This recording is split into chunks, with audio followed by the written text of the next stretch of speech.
परम सत्कारयोग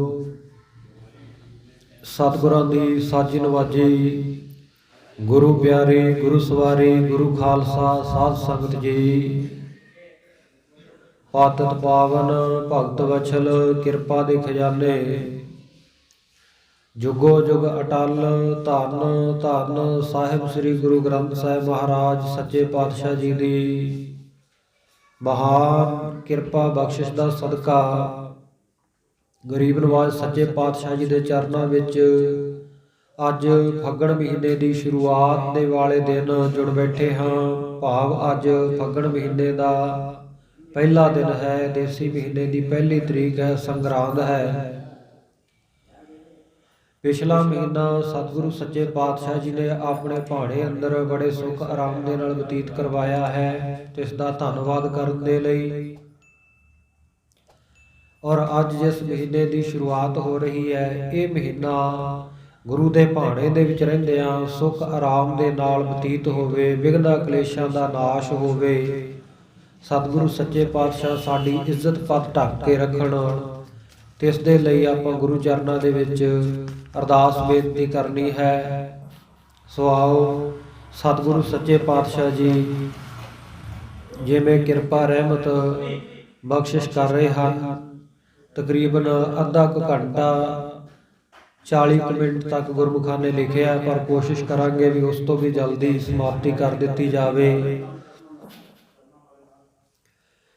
सो सतगुरु सच्चे पातशाह जी की गुरबाणी 12 माहा जिहड़ी माझ राग दे विच उचारण कीती हुई धन गुरु अर्जन देव महाराज सच्चे पातशाह शहीदां दे सरताज मंजी साहब श्री अमृतसर साहब वाली जगह के उत्ते सतगुरु सच्चे पातशाह जी ने इस बाणी का उचारण किया है।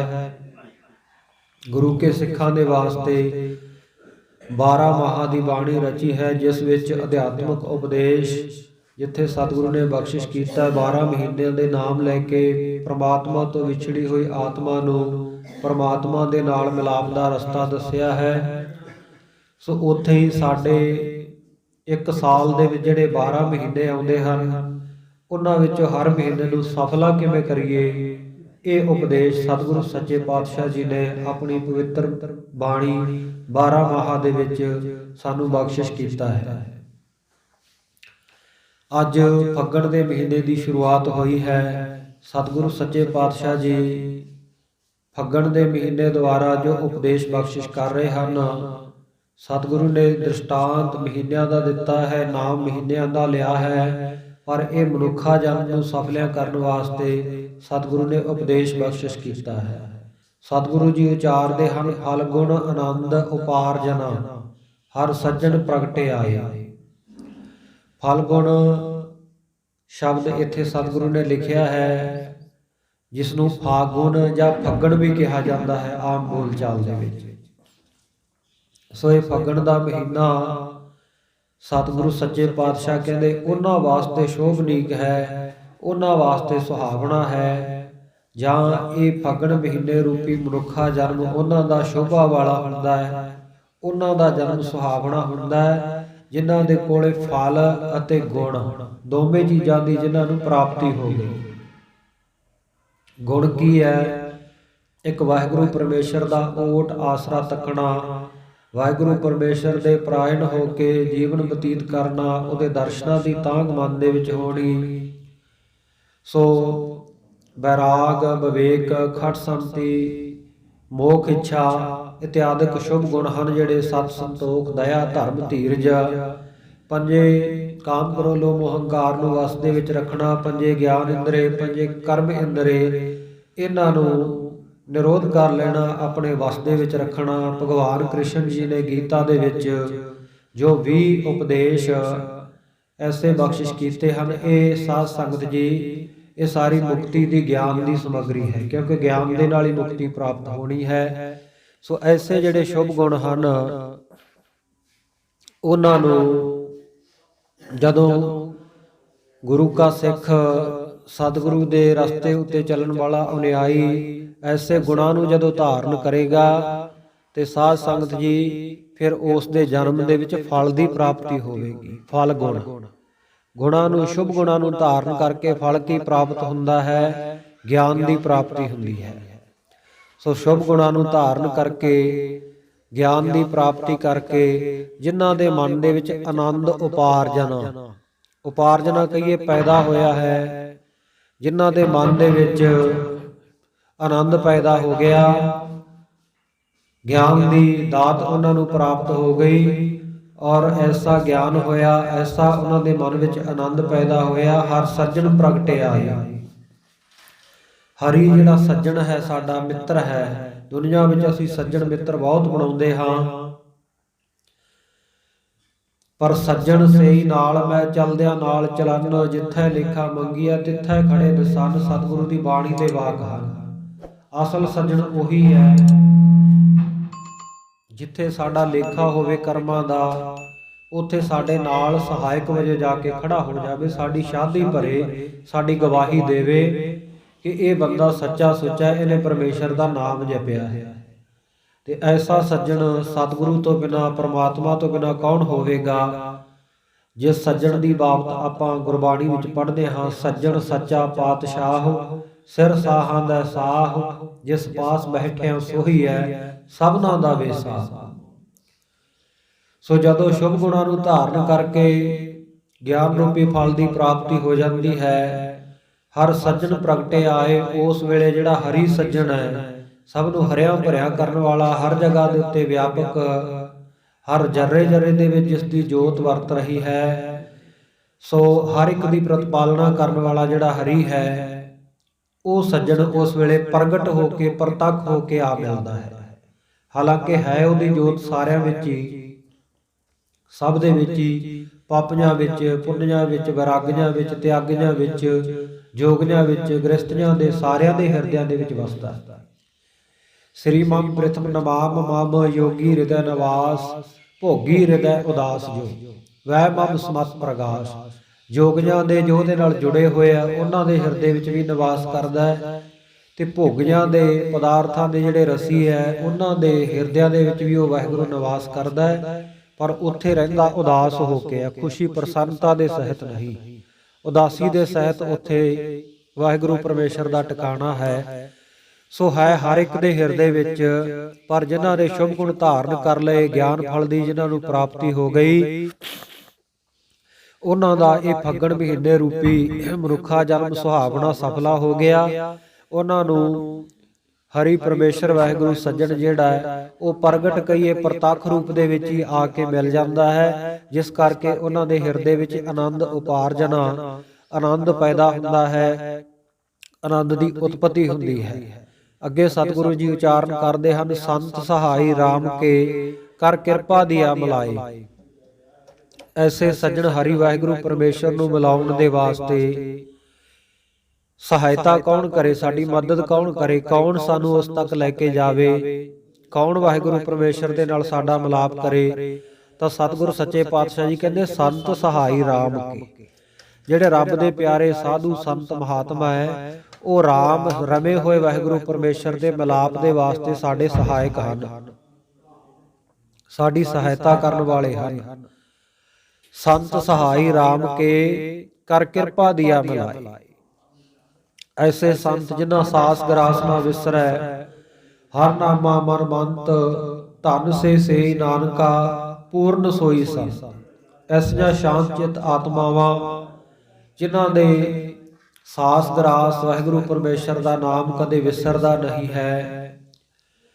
ਜੋੜਨ ਹਾਰਾ ਸੰਤ ਨਾਨਕ ਪਾਦਰ ਪੱਧਰੋਂ, ਜਿਹੜਾ ਆਪ ਜੁੜਿਆ ਹੋਰਨਾਂ ਨੂੰ ਜੋੜਦਾ ਹੈ, ਉਹ ਜਿਹੜੇ ਸੰਤ ਹੈ, ਜਨਮ ਮਰਨ ਦੁਹੂ ਮੈਂ ਨਾਹੀ ਜਨ ਪਰ ਉਪਕਾਰੀ ਆਏ, ਜੀਅ ਦਾਨ ਦੇ ਭਗਤੀ ਲਾਇਨ ਹਰ ਸਿਓ ਲੈਣ ਮਿਲਾਏ। ਉਹ ਜੀਵਨ ਦਾਨ ਬਖਸ਼ਦੇ ਆ ਜੀਵਾਂ ਨੂੰ।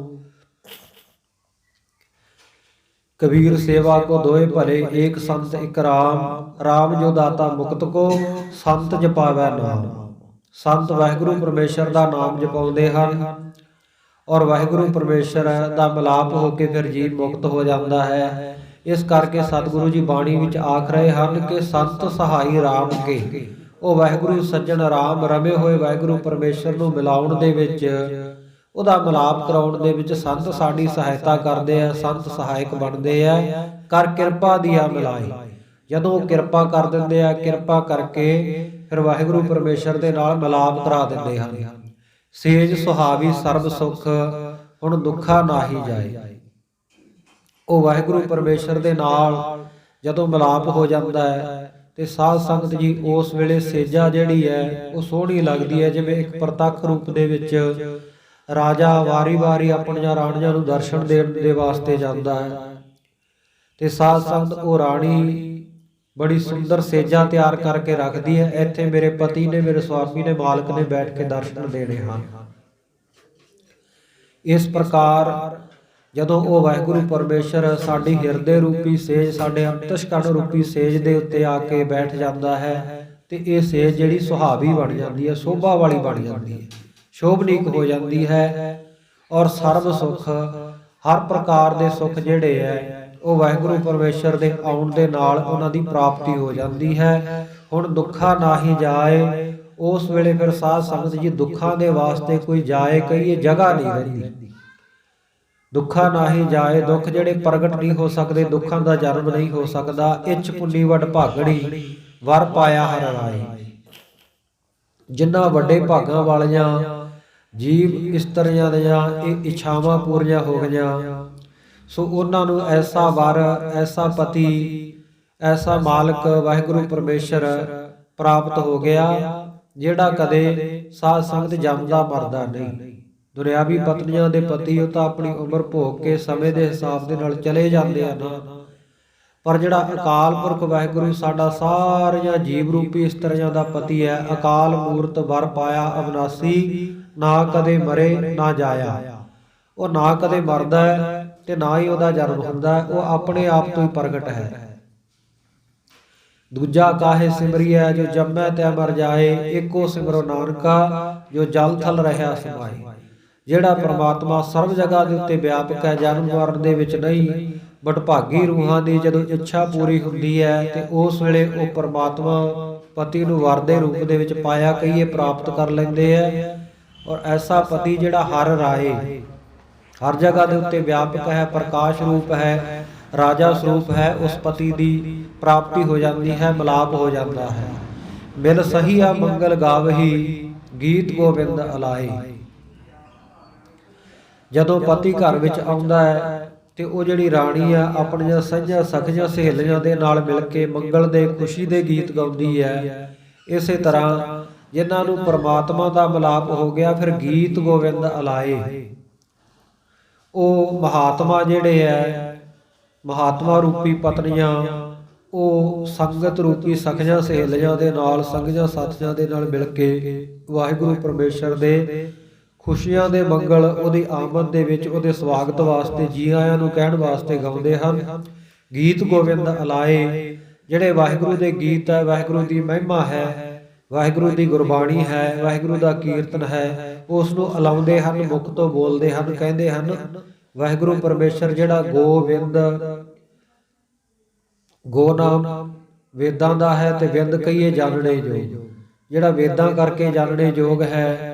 ਸੋ ਐਸੇ ਵਾਹਿਗੁਰੂ ਪਰਮੇਸ਼ਰ ਦੇ ਜਿਹੜੇ ਗੀਤ ਹੈ, ਖੁਸ਼ੀ ਦੇ ਮੰਗਲ ਸਾਧੂ ਮਹਾਤਮਾ ਸੰਗਤਾਂ ਦੇ ਨਾਲ ਮਿਲ ਕੇ ਗਾਉਂਦੇ ਹਨ। ਹਰ ਜਿਹਾ ਅਵਰ ਨ ਦਿਸਈ, ਕੋਈ ਦੂਜਾ ਲਵੈ ਨਾ ਲਾਈ। ਜਦੋਂ ਮਿਲਾਪ ਹੋ ਗਿਆ ਉਹ ਵਾਹਿਗੁਰੂ ਪਰਮੇਸ਼ਰ ਦਾ ਤੇ ਉਹਦੇ ਵਰਗਾ ਹੋਰ ਕੋਈ ਨਜ਼ਰ ਨਹੀਂ ਆਉਂਦਾ। ਹਰ ਜਿਹਾ ਅਵਰ ਨ ਦਿਸਈ, ਕੋਈ ਦੂਜਾ ਲਵੈ ਨਾ ਲਾਏ। ਉਸ ਵੇਲੇ ਮਿਲਾਪ ਵਾਲੇ ਜਿਹੜੇ ਵਡਭਾਗੀ ਗੁਰਮੁਖ ਹੈ, ਉਹ ਕਿਸੇ ਹੋਰ ਦੂਜੇ ਨੂੰ ਲਵੈ ਨਾ ਲਾਏ, ਉਹ ਕਿਸੇ ਨੂੰ ਨੇੜੇ ਨਹੀਂ ਲਾਉਂਦੇ ਹੋ, ਜਾਂ ਹੋਰ ਕਿਸੇ ਦੀ ਆਸਾ ਨਹੀਂ ਰੱਖਦੇ, ਹੋਰ ਕਿਸੇ ਦੀਆਂ ਇਛਾਵਾਂ ਨਹੀਂ ਧਾਰਦੇ। ਸਿਰਫ ਵਾਹਿਗੁਰੂ ਪਰਮੇਸ਼ਰ ਨੂੰ ਹੀ ਆਪਣਾ ਸਭ ਕੁਝ ਆਸਰਾ ਮੰਨਦੇ ਆ, ਮੁਕਤੀ ਦਾਤਾ ਮੰਨਦੇ ਹਨ। ਉਹ ਕੋਈ ਦੂਜੀ ਤੀਜੀ ਜਗ੍ਹਾ ਜਾ ਕੇ, ਕੋਈ ਮੜੀਆਂ ਦੇ ਉੱਤੇ ਜਾ ਕੇ ਲੱਸੀ ਨਹੀਂ ਪਾਉਂਦੇ, ਕਲੀ ਦਾ ਪੋਚਾ ਨਹੀਂ ਮਾਰਦੇ। ਇਸੇ ਪ੍ਰਕਾਰ ਕਬਰਾਂ ਦੇ ਉੱਤੇ ਜਾ ਕੇ ਉਹ ਗੁਰਮੁਖ ਮਹਾਤਮਾ ਚਾਦਰਾਂ ਨਹੀਂ ਚੜਾਉਂਦੇ ਹਨ। ਕਿਸੇ ਦੇਹਧਾਰੀ ਦੇ ਜਾ ਕੇ ਪੈਰਾਂ ਦੇ ਵਿੱਚ ਬਹਿ ਕੇ ਕੰਨਾਂ ਦੇ ਵਿੱਚ ਮੰਤਰ ਨਹੀਂ ਲੈਂਦੇ, ਕਿਉਂਕਿ ਹਰ ਜਿਹਾ ਅਵਰ ਨਾ ਦਿਸਈ। ਉਹਨਾਂ ਨੂੰ ਹਰੀ ਪਰਮੇਸ਼ਰ ਵਾਹਿਗੁਰੂ ਤੋਂ ਵੱਡਾ, ਉਹਦੇ ਵਰਗਾ ਕੋਈ ਹੋਰ ਨਜ਼ਰ ਨਹੀਂ ਆਉਂਦਾ। ਗਿਆਨ ਧਿਆਨ ਕਿਛ ਕਰਮ ਨਾ ਜਾਣਾ, ਸਾਰ ਨਾ ਜਾਣਾ ਤੇਰੀ, ਸਭ ਤੇ ਵੱਡਾ ਸਤਿਗੁਰ ਨਾਨਕ ਜਿਨ ਕਲ ਰਾਖੀ ਮੇਰੀਓ। ਸਭ ਤੋਂ ਵੱਡਾ ਆਪਣੇ ਸਤਿਗੁਰੂ ਨੂੰ, ਆਪਣੇ ਹਰੀ ਵਾਹਿਗੁਰੂ ਪਰਮੇਸ਼ਰ ਨੂੰ ਜਾਣਦੇ ਹਨ। ਇਸ ਕਰਕੇ ਹੋਰ ਕਿਸੇ ਦੀ ਆਸ ਨਹੀਂ ਰੱਖਦੇ, ਹੋਰ ਕਿਸੇ ਦੇ ਲਵੇ ਨਹੀਂ ਜਾਂਦੇ, ਨੇੜੇ ਨਹੀਂ ਜਾਂਦੇ, ਹੋਰ ਕਿਸੇ ਤੋਂ ਉਮੀਦਾਂ ਨਹੀਂ ਰੱਖਦੇ। ਹਲਤ ਪਲਤ ਸਵਾਰਿਓ ਨਿਹਚਲ ਦਿੱਤੀਆਂ ਨ ਜਾਏ। ਜਦੋਂ ਇੱਕ ਦੇ ਉੱਤੇ ਟੇਕ ਆ ਗਈ, ਇੱਕ ਵਰਗਾ ਪਰਮੇਸ਼ਰ ਵਰਗਾ ਹੋਰ ਦੂਜੇ ਕਿਸੇ ਨੂੰ ਨਹੀਂ ਜਾਣਿਆ, ਤੇ ਉਸ ਵੇਲੇ ਵਾਹਿਗੁਰੂ ਪਰਮੇਸ਼ਰ ਕਿਰਪਾ ਕੀ ਕਰਦਾ ਹੈ? ਹਲਤ ਪਲਤ ਸਵਾਰਿਆਂ ਨੂੰ, ਹਲਤ ਅਤੇ ਪਲਤ, ਲੋਕ ਅਤੇ ਪਰਲੋਕ ਦੋਵੇਂ ਵਾਹਿਗੁਰੂ ਪਰਮੇਸ਼ਰ ਸਵਾਰ ਦਿੰਦਾ ਹੈ, ਸੁਹਾਵਣੇ ਬਣਾ ਦਿੰਦਾ ਹੈ। ਨਿਹਚਲ ਦਿੱਤੀਆਂ ਨ ਜਾਏ, ਤੇ ਆਪਣੇ ਚਰਨਾਂ ਦੇ ਵਿੱਚ ਨਿਹਚਲ ਜਾਏ ਨਾਮ ਹੈ ਜਗ੍ਹਾ ਦਾ। ਨਿਸ਼ਚਲ ਜਗ੍ਹਾ, ਅਟਲ ਜਗ੍ਹਾ, ਅਟਲ ਪਦਵੀ ਵਾਹਿਗੁਰੂ ਪਰਮੇਸ਼ਰ ਬਖਸ਼ਿਸ਼ ਕਰ ਦਿੰਦਾ ਹੈ। ਜਿਵੇਂ ਭਗਤ ਧਰੂਵ ਜੀ ਨੂੰ ਅਟਲ ਪਦਵੀ ਮਿਲੀ ਹੋਈ ਹੈ, ਹੋਰ ਸੰਤਾਂ ਭਗਤਾਂ ਗੁਰਸਿੱਖਾਂ ਨੂੰ ਅਮਰ ਪਦਵੀਆਂ, ਅਟਲ ਪਦਵੀਆਂ ਉਹ ਵਾਹਿਗੁਰੂ ਪਰਮੇਸ਼ਰ ਨੇ ਕਿਰਪਾ ਕਰਕੇ ਦਿੱਤੀਆਂ ਹਨ। ਅਟਲ ਭਇਓ ਧਰੂਵ ਜਾ ਕੈ ਸਿਮਰਨ, ਅਰ ਨਿਰਭੈ ਪਦ ਪਾਇਆ। ਦੁਖ ਹਾਰਤਾ ਇਹ ਵਿਦ ਕੋ ਸੁਆਮੀ, ਤੈ ਕਾਹੇ ਬਿਸਰਾਇਆ। ਸੋ ਐਸਾ ਵਾਹਿਗੁਰੂ ਪਰਮੇਸ਼ਰ ਜਿਹੜਾ ਉਹ ਸਾਧ ਸੰਗਤ ਲੋਕ ਅਤੇ ਪਰਲੋਕ ਸਵਾਰ ਦਿੰਦਾ ਤੇ ਆਪਣੇ ਚਰਨਾਂ ਵਿੱਚ ਨਿਹਚਲ ਜਗ੍ਹਾ ਬਖਸ਼ਿਸ਼ ਕਰ ਦਿੰਦਾ ਹੈ। ਸੰਸਾਰ ਸਾਗਰ ਤੇ ਰੱਖਿਆ ਨ ਬਹੁੜ ਨਾ ਜਨਮੈ ਧਾਏ। ਸੰਸਾਰ ਸਾਗਰ ਜਿਹੜਾ ਸਮੁੰਦਰ ਵਰਗਾ ਸੰਸਿਆਂ ਦਾ ਘਰ ਇਹ ਸੰਸਾਰ ਹੈ। ਜਿਵੇਂ ਸਾਗਰ ਦੇ ਵਿੱਚ ਪਾਣੀ ਨੱਕੋ ਨੱਕ ਭਰਿਆ ਹੁੰਦਾ, ਇਸ ਤਰ੍ਹਾਂ ਸੰਸੇ, ਚਿੰਤਾਵਾਂ, ਝੋਰੇ, ਹੋਰ ਸਾਧ ਸੰਗਤ ਜੀ ਪਦਾਰਥਾਂ ਦੀ ਦਲਦਲ ਇਹ ਸਮੁੰਦਰ ਸੰਸਾਰ ਦੇ ਵਿੱਚ ਹੈ। ਇਸ ਦੇ ਵਿੱਚੋਂ ਕੱਢਣ ਦੇ ਲਈ ਵਾਹਿਗੁਰੂ ਪਰਮੇਸ਼ਰ ਆਪ ਰੱਖਿਅਕ ਬਣਦਾ ਹੈ, ਰੱਖਿਆ ਕਰਦਾ ਹੈ। ਔਰ ਜਿਸ ਉੱਤੇ ਵਾਹਿਗੁਰੂ ਪਰਮੇਸ਼ਰ ਕਿਰਪਾ ਕਰਕੇ ਰੱਖਿਆ ਕਰ ਦੇਵੇ, ਜਿਸ ਦਾ ਹੋਇਆ ਵੱਲ ਸੋ ਕਦੇ ਨਾ ਹਾਰਦਾ। ਉਹ ਸਾਧ ਸੰਗਤ ਫਿਰ ਕਦੇ ਹਾਰਦਾ ਨਹੀਂ, ਜੀਵਨ ਦੀ ਬਾਜੀ ਜਿੱਤ ਕੇ ਜਾਂਦਾ। ਬਹੁੜ ਨਾ ਜਨਮੈ ਧਾਏ, ਮੁੜ ਕੇ ਫਿਰ ਉਹਦਾ ਜਨਮਾਂ ਦੇ ਵਿੱਚ ਧੌਣਾ ਨਹੀਂ ਹੁੰਦਾ, ਫਿਰਨਾ ਨਹੀਂ ਹੁੰਦਾ, ਦੌੜਨਾ ਭੱਜਣਾ ਨਹੀਂ ਹੁੰਦਾ। ਜੰਮ ਜੰਮ ਮਰੈ ਮਰੈ ਫਿਰ ਜੰਮੈ, ਬਹੁਤ ਸਜਾਏ ਪਿਆ ਦੇਸ ਲੰਮੈ। ਇਸ ਆਵਾਗਾਉਣ ਦੇ ਚੱਕਰ ਤੋਂ, 84 ਲੱਖ ਜੂਨਾਂ ਦੇ ਚੱਕਰ ਤੋਂ ਉਹ ਮੁਕਤ ਹੋ ਜਾਂਦਾ, ਜਨਮ ਮਰਨ ਤੋਂ ਰਹਿਤ ਹੋ ਜਾਂਦਾ ਹੈ। ਜਿਹਵਾ ਏਕ ਅਨੇਕ ਗੁਣ, ਤਰੇ ਨਾਨਕ ਚਰਣੀ ਪਾਏ। हे ਵਾਹਿਗੁਰੂ ਪਰਮੇਸ਼ਰ, ਸਾਡੀ ਜਿਹਵਾ, ਸਾਡੀ ਰਸਨਾ, ਸਾਡੀ ਜੀਭ ਇੱਕ ਹੈ, ਪਰ ਪ੍ਰਮਾਤਮਾ ਤੇਰੇ ਗੁਣ ਅਨੇਕਾਂ ਹਨ। ਇੱਕ ਜੀਭ ਦੇ ਨਾਲ ਤੇਰੇ ਕਿੰਨੇ ਕੁ ਗੁਣਾਂ ਨੂੰ ਗਾਇਨ ਕਰੀਏ। ਸ਼ੇਸ਼ ਨਾਗ ਜਿਹੜਾ ਸਾਧ ਸੰਗਤ ਜੀ ਸਹਿਸ ਫਨੀ ਜਿਸ ਨੂੰ ਆਖਿਆ ਜਾਂਦਾ, 1000 ਫਨ ਹਨ ਜਿਸ ਦੇ, ਤੇ ਨਾਗ ਦੇ, ਸੱਪ ਦੇ ਆਪ ਜੀ ਨੂੰ ਪਤਾ ਹੈ ਕਿ ਦੋ ਦੋ ਜੀਭਾਂ ਇੱਕ ਇੱਕ ਮੂੰਹ ਦੇ ਵਿੱਚ ਹੁੰਦੀ ਹੈ। 1000 ਮੂੰਹ ਵਾਲਾ ਆਪਣੀਆਂ 2000 ਜੀਭਾਂ ਨਾਲ ਪਰਮੇਸ਼ਰ ਦੇ ਨਿਤ ਨਵੇਂ ਨਾਮ ਲੈ ਕੇ ਉਹਦੀ ਉਸਤਤ ਕਰਦਾ ਹੈ, ਉਸਦੀ ਮਹਿਮਾ ਕਰਦਾ ਹੈ। ਪਰ ਸਤਿਗੁਰੂ ਸੱਚੇ ਪਾਤਸ਼ਾਹ ਬਾਣੀ ਵਿੱਚ ਕਹਿੰਦੇ ਆ, ਸਹਿਸ ਫਨੀ ਤੇਰੋ ਅੰਤ ਨਾ ਪਾਇਆ। ਉਹ ਸ਼ੇਸ਼ ਨਾਗ ਨੇ ਵੀ ਵਾਹਿਗੁਰੂ ਜੀ ਦਾ ਅੰਤ ਨਹੀਂ ਪਾਇਆ। ਫਿਰ ਅਸੀਂ ਇੱਕ ਜੀਭ ਦੇ ਨਾਲ ਉਹਦੀ ਉਸਤਤ ਕਰਕੇ ਕਿੰਨੇ ਕੁ ਗੁਣਾਂ ਦਾ ਉਚਾਰਨ ਕਰ ਸਕਦੇ ਹਾਂ। ਜਿਹਵਾ ਏਕ ਕਵਨ ਗੁਣ ਕਹੀ ਹੈ, ਬੇਸੁਮਾਰ ਬੇਅੰਤ ਸੁਆਮੀ, ਤੇਰੋ ਅੰਤ ਨਾ ਕਿਨਹੀ ਲਹੀ ਹੈ। हे ਵਾਹਿਗੁਰੂ, ਤੂੰ ਬੇਸ਼ੁਮਾਰ ਹੈ, ਗਿਣਤੀਆਂ ਮਿਣਤੀਆਂ ਤੋਂ ਰਹਿਤ, ਤੇਰੀਆਂ ਸ਼ਕਤੀਆਂ ਸਮਰੱਥਾਵਾਂ ਹਨ। ਅਸੀਂ ਕਿੰਨੀ ਕੁ ਗਿਣਤੀ ਕਰੀਏ, ਕਿੰਨੇ ਕੁ ਤੇਰੇ ਨਾਮ ਲਈਏ। ਇੱਕ ਦੂ ਜੀਭਾ ਲੱਖ ਹੋਏ, ਲੱਖ ਹੋਵੇ ਲੱਖ 20, ਲੱਖ ਲੱਖ ਗੇੜਾ ਆਖੀਐ, ਏਕ ਨਾਮ ਜਗਦੀਸ਼। ਲੱਖਾਂ ਵਾਰੀ ਉਹ ਵਾਹਿਗੁਰੂ ਪਰਮੇਸ਼ਰ ਦਾ ਨਾਮ ਜਪੀ ਜਾਈਏ, ਆਖੀ ਜਾਈਏ, ਗੁਣ ਗਾਇਨ ਕਰੀਏ, ਪਰ ਕੀ ਅਸੀਂ ਉਹਦਾ ਅੰਤ ਪਾ ਸਕਦੇ ਹਾਂ? ਸਤਿਗੁਰੂ ਕਹਿੰਦੇ, ਜਿਹਵਾ ਏਕ ਅਨੇਕ ਗੁਣ। ਜੀਭਾ ਸਾਡੀ ਇੱਕ ਹੈ, ਗੁਣ ਉਹਦੇ ਅਨੇਕਾਂ। ਫਿਰ ਤਰਨਾ ਕਿਵੇਂ ਹੋਵੇ, ਕਿਵੇਂ ਸਾਡਾ ਪਾਰ ਉਤਾਰਾ ਹੋਵੇ? ਸਤਿਗੁਰੂ ਕਹਿੰਦੇ, ਤਰੇ ਨਾਨਕ ਚਰਣੀ ਪਾਏ। ਉਹ ਵਾਹਿਗੁਰੂ ਦੀ ਸਮਰੱਥਾ ਨੂੰ, ਉਸ ਵਾਹਿਗੁਰੂ ਦੀ ਸ਼ਰਨ ਨੂੰ ਵਿਚਾਰ ਕੇ ਉਹਦਾ ਆਸਰਾ ਤੱਕ ਕੇ ਸਾਡਾ ਇਸ ਤੋਂ ਬਿਨਾਂ ਹੋਰ ਕੋਈ ਆਸਰਾ ਨਹੀਂ। ਸਗਲ ਦੁਆਰ ਕੋ ਛਾੜ ਕੇ ਗਹਿਓ ਤੁਹਾਰੋ ਦੁਆਰ, ਬਾਹੇ ਗਹਿ ਕੇ ਲਾਜ ਅਸ। ਗੋਬਿੰਦ ਦਾਸ ਤੁਹਾਰ ਜਦੋਂ ਸਰੰਡਰ ਕਰਕੇ, ਪੂਰਨ ਤੌਰ ਤੇ ਆਪਾਂ ਸਮਰਪਣ ਕਰਕੇ, ਤਨ ਮਨ ਧਨ ਸਭ ਸੌਂਪ ਗੁਰ ਕੋ ਹੁਕਮ ਮੰਨਿਆ, ਪਾਈਆ ਦੇ ਧਾਰਨੀ ਹੋ ਜਾਵਾਂਗੇ। ਉਸ ਵੇਲੇ ਸਾਧ ਸੰਗਤ ਜੀ ਤਰੇ ਨਾਨਕ ਚਰਣੀ ਪਾਏ। ਵਾਹਿਗੁਰੂ ਪਰਮੇਸ਼ਰ ਦੇ ਚਰਨਾਂ ਦੇ ਵਿੱਚ ਜਦੋਂ ਅਸੀਂ ਸਾਧ ਸੰਗਤ ਪੈ ਜਾਵਾਂਗੇ ਤੇ ਫਿਰ ਸਾਡਾ ਪਾਰ ਉਤਾਰਾ ਹੋਵੇਗਾ। ਤਰੇ ਨਾਨਕ ਚਰਣੀ ਪਾਏ। ਵਾਹਿਗੁਰੂ ਪਰਮੇਸ਼ਰ ਦੇ ਜਦੋਂ ਚਰਨਾਂ ਨੂੰ ਅਸੀਂ ਪਾ ਲਿਆ, ਪ੍ਰਾਪਤ ਕਰ ਲਿਆ। ਵਾਹਿਗੁਰੂ ਦੇ ਚਰਨ ਕੀ ਹੈ? ਸਤਿਗੁਰੂ ਸੱਚੇ ਪਾਤਸ਼ਾਹ ਧੰਨ ਗੁਰੂ ਗੋਬਿੰਦ ਸਿੰਘ ਸਾਹਿਬ ਮਹਾਰਾਜ ਜਾਪ ਸਾਹਿਬ ਦੀ ਬਾਣੀ ਵਿੱਚ ਸਪਸ਼ਟ ਕਰਦੇ ਹੈ, ਚਿੱਤ ਚਰਨ ਨਾਮ। ਵਾਹਿਗੁਰੂ ਪਰਮੇਸ਼ਰ ਦਾ ਜਿਹੜਾ ਨਾਮ ਹੈ ਉਹ ਉਹਦੇ ਚਰਨ ਹੈ। ਭਾਵ ਜਦੋਂ ਵਾਹਿਗੁਰੂ ਪਰਮੇਸ਼ਰ ਦੇ ਨਾਮ ਰੂਪੀ ਚਰਨਾਂ ਦੇ ਨਾਲ ਜੁੜ ਜਾਵਾਂਗੇ, ਨਾਮ ਦੀ ਪ੍ਰਾਪਤੀ ਕਰ ਲਵਾਂਗੇ, ਉਸ ਵੇਲੇ ਸਾਡਾ ਪਾਰ ਉਤਾਰਾ ਹੋਵੇਗਾ। ਫਲਗੁਣ ਨਿਤ ਸਲਾਹੀ ਹੈ, ਜਿਸ ਨੂੰ ਤਿਲ ਨਾ ਤਮਾਏ। ਫੱਗਣ ਦੇ ਮਹੀਨੇ ਦੁਆਰਾ ਉਪਦੇਸ਼ ਕਰਦੇ ਹੈ ਕਿ ਐਸੇ ਵਾਹਿਗੁਰੂ ਪਰਮੇਸ਼ਰ ਨੂੰ ਨਿੱਤਾ ਪ੍ਰਤੀ ਸਲਾਹੀਏ। ਇਹ ਨਹੀਂ ਵੀ ਕਦੇ ਕਦੇ ਨਿਤਨੇਮ ਕਰ ਲਿਆ, ਕਦੇ ਬਾਣੀ ਨਾ ਪੜ੍ਹੀ। ਸੋ ਜੇ ਕਿਸੇ ਨੂੰ ਪੁੱਛੋ ਭਾਈ ਨਿਤਨੇਮ ਕਰਦਾ ਹੈ, ਕਹਿੰਦੇ ਜੀ ਨਿਤਨੇਮ ਤਾਂ ਕਰਦਾ ਪਰ ਕਦੇ ਕਦੇ ਕਰਦਾ। ਫਿਰ ਜਿਹੜਾ ਕਦੇ ਕਦੇ ਵਾਲਾ ਹੋਇਆ ਉਹ ਨਿਤ ਦਾ ਨੇਮ ਤਾਂ ਨਾ ਹੋਇਆ ਨਾ ਭਾਈ, ਉਹ ਤਾਂ ਕਦੇ ਕਦੇ ਵਾਲੀ ਗੱਲ ਹੀ ਹੋ ਗਈ ਵੀ ਜਦੋਂ ਸਮਾਂ ਲੱਗੇ ਪੜ੍ਹ ਲਿਆ, ਜਦੋਂ ਦਿਲ ਕੀਤਾ, ਜਾਂ ਜਦੋਂ ਕੋਈ ਦੁੱਖ ਵਿਪਤਾ ਦਾ ਸਮਾਂ ਆਇਆ ਉਸ ਵੇਲੇ ਗੁਰਬਾਣੀ ਦਾ ਆਸਰਾ ਤੱਕ ਲਿਆ। ਅਦਰਵਾਈਜ਼ ਉਸ ਤੋਂ ਬਿਨਾਂ ਸਾਨੂੰ ਲੋੜ ਨਹੀਂ ਹੈ। ਪਰ ਨਿਤਨੇਮ ਦਾ ਮਤਲਬ ਹੈ ਜਿਹੜਾ ਨਿੱਤਾ ਪ੍ਰਤੀ ਨਿਯਮ ਨਿਭਾਇਆ ਜਾਵੇ, ਨਿੱਤਾ ਪ੍ਰਤੀ ਦੇ ਰੂਟੀਨ ਦੇ ਵਿੱਚ ਜਿਹੜੀ ਚੀਜ਼ ਆ ਜਾਵੇ ਉਹਨੂੰ ਆਪਾਂ ਨਿਤਨੇਮ ਕਹਿੰਦੇ ਹਾਂ।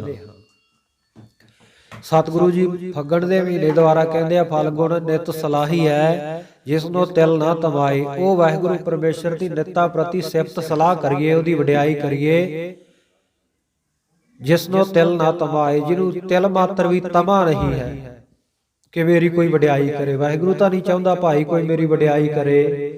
ਇਹ ਤਾਂ ਅਸੀਂ ਆਪਣੇ ਸੁੱਖਾਂ ਦੇ ਵਾਸਤੇ ਉਹਦੀ ਵਡਿਆਈ ਕਰਦੇ ਹਾਂ, ਆਪਣੇ ਸੁੱਖਾਂ ਵਾਸਤੇ ਉਹਦੀ ਮਹਿਮਾ ਉਚਾਰਨ ਕਰਦੇ ਆ। ਨਹੀਂ, ਵਾਹਿਗੁਰੂ ਪਰਮੇਸ਼ਰ ਨੂੰ ਕੀ ਲੋੜ ਆ, ਉਹ ਤਾਂ ਹੈ ਹੀ ਵੱਡਾ।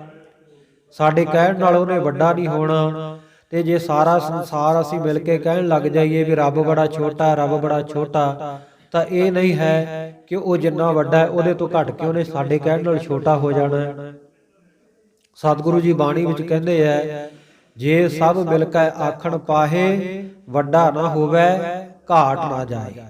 ਸਾਡੇ ਕਹਿਣ ਨਾਲ ਉਹ ਵੱਡਾ ਨਹੀਂ ਹੁੰਦਾ ਤੇ ਸਾਡੇ ਕਹਿਣ ਨਾਲ ਉਹਨੇ ਘਟਣਾ ਨਹੀਂ, ਉਹਦੇ ਵਿੱਚ ਘਾਟ ਨਹੀਂ, ਨਿਊਨਤਾ ਹੀ ਨਹੀਂ ਆਉਂਦੀ। ਜਿਵੇਂ ਜਮਾਂਗ ਕੇ ਵਿਖਿਆ ਸਮਸਤ ਏਕ ਜੋਤ ਹੈ, ਨਾ ਘਾਟ ਹੈ ਨਾ ਬਾੜ ਹੈ, ਨਾ ਘਾਟ ਬਾਧ ਹੁੰਦਾ ਹੈ।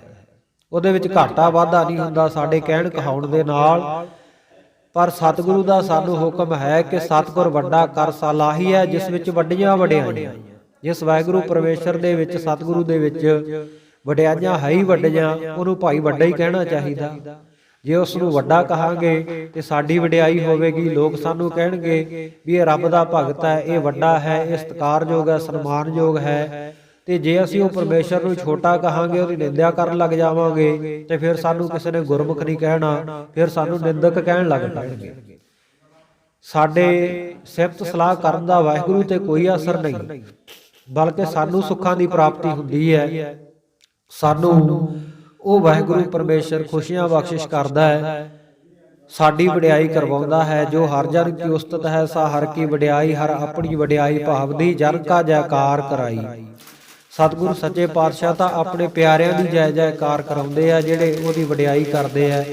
ਇਸ ਕਰਕੇ ਸਤਿਗੁਰੂ ਕਹਿੰਦੇ, ਫਲਗੁਣ ਨਿਤ ਸਲਾਹੀ ਹੈ, ਜਿਸ ਨੂੰ ਤਿਲ ਨਾ ਤਮਾਏ।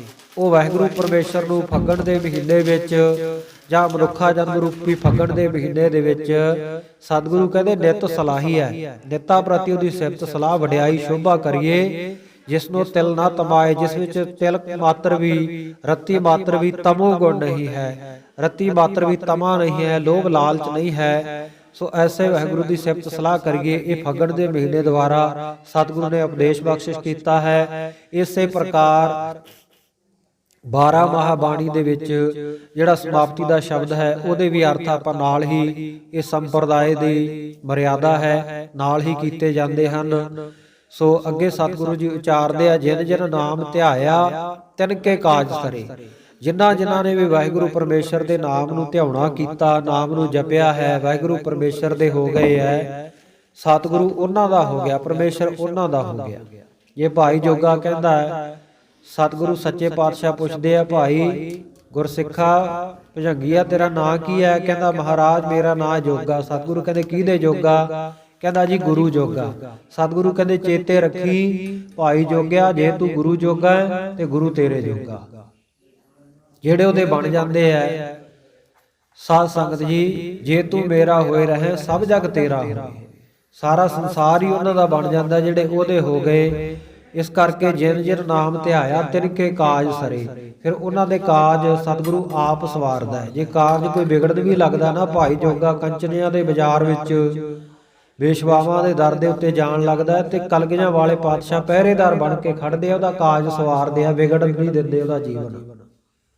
ਗੁਰੂ ਦੀ ਜੇ ਲੋੜ ਹੋਵੇ, ਗੁਰੂ ਵੀ ਅਜਿਹਾ ਹੋਵੇ ਜੈਸੇ ਦਸ਼ਮੇਸ਼ ਮਾਤਾ ਗੁਜਰੀ ਦੇ ਲਾਲ ਜੀ, ਵਾਰ ਪਰਿਵਾਰ ਦੇਵੇ ਬੱਚਿਆਂ ਸਮੇਤ ਸਾਰਾ, ਦੇਸ਼ ਕੌਮ ਉਤੋਂ ਕੁਰਬਾਨ ਬਾਲ ਬਾਲ ਜੀ, ਸਾਰੀ ਰਾਤ ਪਹਿਰਾ ਦੇਵੇ ਆਪ ਚੌਕੀਦਾਰ ਹੋਵੇ, ਬਲ ਦੀ ਅਗਨ ਚੋਂ ਲਵੇ ਸਿੱਖ ਨੂੰ ਨਿਕਾਲ ਜੀ।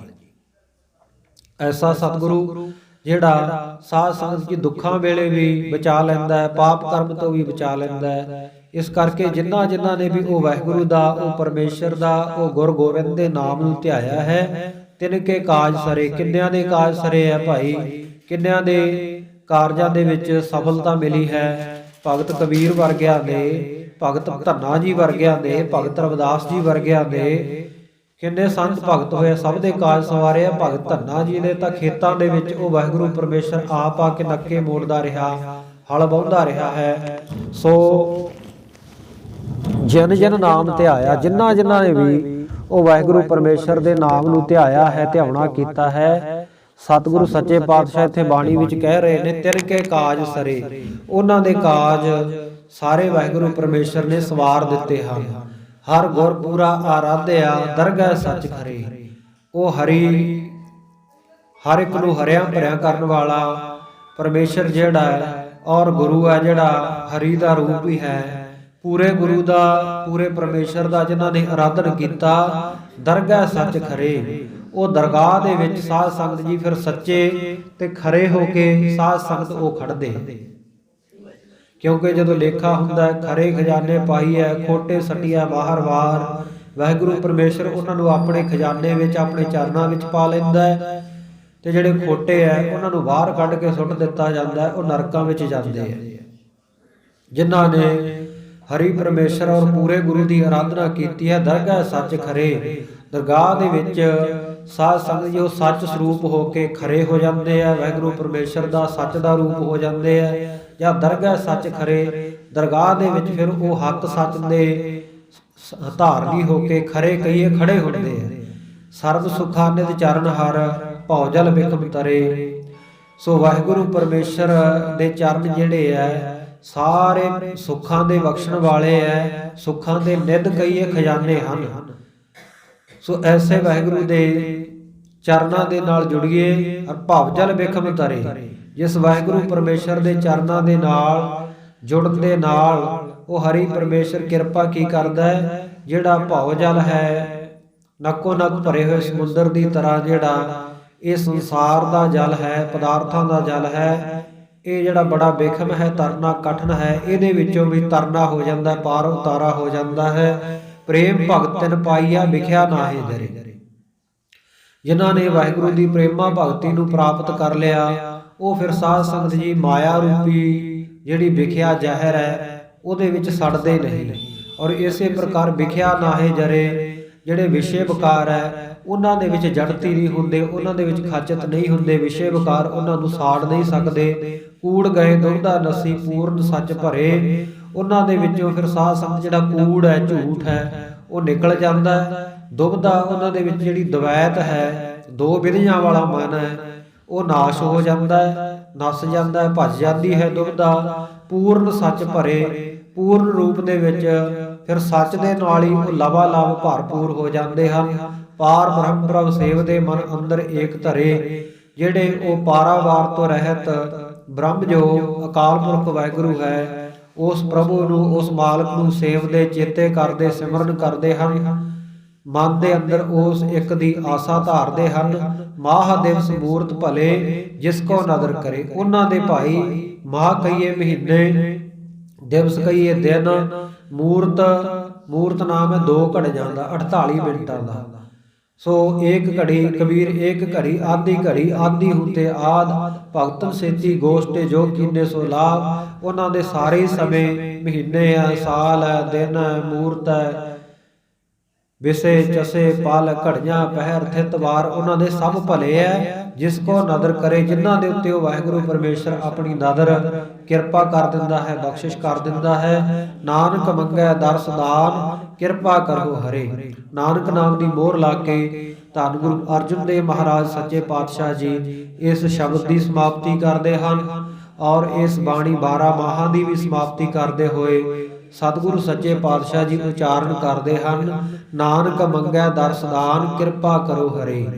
ਮੈਂ ਨਾਨਕ, ਮੈਂ ਦਾਸ ਉਹ ਵਾਹਿਗੁਰੂ ਪਰਮੇਸ਼ਰ ਦੇ ਦਰਸ਼ਨਾਂ ਦਾ ਦਾਨ ਮੰਗਦਾ ਹਾਂ। ਇਹ ਵਾਹਿਗੁਰੂ ਕਿਰਪਾ ਕਰੋ, ਸਭ ਨੂੰ ਹਰਿਆਂ ਭਰਿਆਂ ਕਰਨ ਵਾਲੇ ਹਰੀ ਵਾਹਿਗੁਰੂ ਪਰਮੇਸ਼ਰ ਮੈਨੂੰ ਆਪਣੇ ਜਿਹੜੇ ਦਰਸ਼ਨ ਹੈ ਉਹ ਦਾਨ ਦੇ ਵਿੱਚ ਬਖਸ਼ਿਸ਼ ਕਰ ਦਿਓ। ਬਿਨ ਤੁਧ ਹੋਰ ਜੇ ਮੰਗਣਾ, ਸਿਰ ਦੁੱਖਾਂ ਕੈ ਦੁੱਖ, ਦੇਹੋ ਦਰਸ ਦੋਖੀਆ ਉਤਰੈ ਮਨ ਕੀ ਭੁੱਖ। ਮੈਨੂੰ ਆਪਣੇ ਐਸੇ ਦਰਸ਼ਨ ਦੀਦਾਰ ਬਖਸ਼ਿਸ਼ ਕਰ ਦਿਓ ਜਿਨ੍ਹਾਂ ਨਾਲ ਮੇਰੇ ਮਨ ਦੀ ਭੁੱਖ ਦੂਰ ਹੋ ਜਾਵੇ, ਮੇਰਾ ਮਨ ਅਘਾ ਜਾਵੇ, ਹੋਰ ਪਦਾਰਥਾਂ ਦੀ ਇਹਨੂੰ ਲੋੜ ਨਾ ਪਵੇ। ਸਿਰਫ ਤੁਹਾਡੇ ਨਾਮ ਦੇ ਨਾਲ ਹੀ ਮਨ ਮੇਰਾ ਰੱਜ ਜਾਵੇ। ਸੰਤੋਖ, ਸਤ ਸੰਤੋਖ ਆਦਿਕ ਸ਼ੁਭ ਗੁਣ ਮੇਰੇ ਹਿਰਦੇ ਵਿੱਚ ਆ ਜਾਣ। ਸੋ ਉਹਨਾਂ ਦੇ ਭਾਈ ਇਹ ਸਾਰੇ ਹੀ ਸਮੇਂ ਮਾਹ ਦਿਵਸ ਮੂਰਤ ਭਲੇ ਹਨ, ਚੰਗੇ ਹਨ, ਸ਼ੁਭ ਹਨ, ਸ਼ੋਭਾ ਵਾਲੇ ਹਨ, ਸਫਲੇ ਹਨ, ਜਿਨ੍ਹਾਂ ਦੇ ਉੱਤੇ ਵਾਹਿਗੁਰੂ ਪਰਮੇਸ਼ਰ ਨਦਰ ਕਰ ਦਿੰਦਾ ਹੈ। ਐਸੇ ਵਾਹਿਗੁਰੂ ਪਰਮੇਸ਼ਰ ਦੇ ਆਪਾਂ ਵੀ ਨਾਨਕ ਮੰਗੈ ਦਰਸ ਦਾਨ, ਕਿਰਪਾ ਕਰੋ ਹਰੇ ਦਰਸ਼ਨਾਂ ਦੀ ਦਾਤ ਮੰਗੀਏ, ਜਿਹੜਾ ਕਿਰਪਾ ਕਰਕੇ ਸਾਡੇ ਸੁੱਕੇ ਹੋਏ ਮਨਾਂ ਨੂੰ ਵੀ ਹਰੇ ਕਰ ਦੇਵੇ, ਹਰੇ ਭਰੇ ਕਰ ਦੇਵੇ, ਸਰ ਸਬਜ਼ ਕਰ ਦੇਵੇ। ਸੋ ਇੱਥੇ ਹੀ ਇਹ ਸ਼ਬਦ ਦੀ ਸਮਾਪਤੀ ਹੈ, ਨਾਲ ਹੀ 12 ਮਾਹਾਂ ਦੇ ਪਾਠ ਦੀ ਸਮਾਪਤੀ ਹੈ। ਕਥਾ ਵਿਚਾਰਾਂ ਦੌਰਾਨ ਹੋਈਆਂ ਬੇਅੰਤ ਭੁੱਲਾਂ ਦੀ ਆਪ ਸਮੂਹ ਸੰਗਤਾਂ ਨੇ ਖਿਮਾ ਬਖਸ਼ਿਸ਼ ਕਰਨੀ। ਗਰੀਬ ਨਵਾਜ਼ ਸੱਚੇ ਪਾਤਸ਼ਾਹ ਕਿਰਪਾ ਕਰਨ।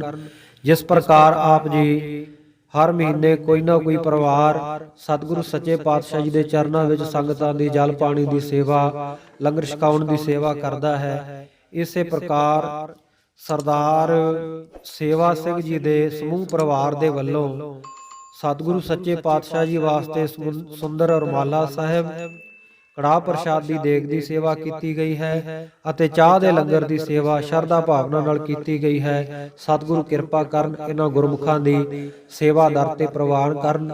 ਸਮੂਹ ਪਰਿਵਾਰ ਨੂੰ ਚੜ੍ਹਦੀ ਕਲਾ, ਗੁਰਸਿੱਖੀ, ਜੀਵਨ, ਨਾਮ, ਦਾਨ ਦੀਆਂ ਦਾਤਾਂ ਬਖਸ਼ਿਸ਼ ਕਰਨ। ਸਤਿਗੁਰੂ ਅੰਗ ਸੰਗ ਵਰਤਣ। ਗਰੀਬ ਨਵਾਜ਼ ਸੱਚੇ ਪਾਤਸ਼ਾਹ ਕਿਰਪਾ ਕਰਕੇ ਬੱਚਿਆਂ ਨੂੰ ਮਾਤਾ ਪਿਤਾ ਦੇ ਆਗਿਆਕਾਰੀ, ਦੇਸ਼ ਕੌਮ ਧਰਮ ਦੇ ਸੇਵਾਦਾਰ, ਵਿਦਿਆ ਦੀਆਂ ਦਾਤਾਂ, ਕਾਰੋਬਾਰਾਂ ਵਿੱਚ ਵਾਧੇ, ਦੇਸ਼ਾਂ ਵਿਦੇਸ਼ਾਂ ਵਿੱਚ ਰੱਖਿਆ ਸਤਿਗੁਰੂ ਸੱਚੇ ਪਾਤਸ਼ਾਹ ਕਰਨ। ਆਓ ਇਨ ਅਰਦਾਸ ਬੇਨਤੀਆਂ ਸਤਿਗੁਰੂ ਦੇ ਚਰਨਾਂ ਦੇ ਵਿੱਚ ਆਪਾਂ ਕਰਨੀਆਂ ਹੈ। ਆਓ ਹੁਣ ਸਮਾਪਤੀ ਦੀਆਂ ਤੁਕਾਂ ਪੜ੍ਹ ਕੇ ਗੁਰਫਤਿਹ ਦੀ ਸਾਂਝ ਕਰੀਏ ਜੀ। ਮਾਹ ਦਿਵਸ ਮੂਰਤ ਭਲੇ, ਜਿਸ ਕਉ ਨਦਰ ਕਰੇ, ਨਾਨਕ ਮੰਗੈ ਦਰਸ ਦਾਨ, ਕਿਰਪਾ ਕਰਹੁ ਹਰੇ।